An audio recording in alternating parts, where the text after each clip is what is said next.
sustainable future for generations to come. Tiniyak ni Pangulong Bongbong Marcos na magiging patas ang proseso laban kay Kingdom of Jesus Christ leader Pastor Apollo Kibuloy na naharap sa kasong child abuse. To Pastor Kibuloy, we've known him for a very long time, and ang mapapangako ko, all the proceedings will be fair. Now, as to the involvement of the United States, malayo pa yan eh. That's going to take years. So I don't think that's something he needs to worry about, quite frankly. Naunang sinabi ni Kibuloy na susuko lamang siya kung titiyakin ng gobyerno na hindi makikialam sa kanyang kaso ang Amerika. It seems to me a little bit tail wagging the dog, tawag, na siyang magbibigay ng kondisyon sa gobyerno doon sa kaso niya, akusado siya sa warrant of arrest.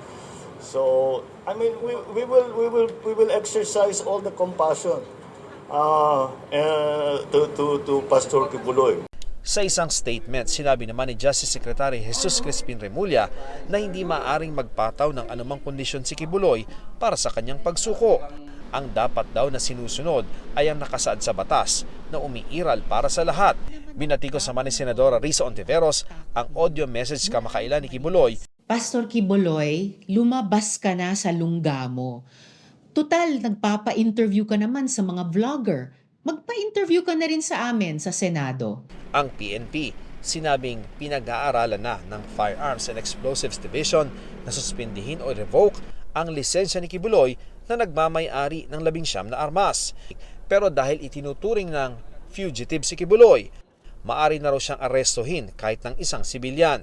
Sinaysika pa ng GMA Integrated News na makuha ang panig ni Kibuloy sa usaping ito sa pamamagitan ng kanyang abogado na si Attorney Ferdinand Topacio.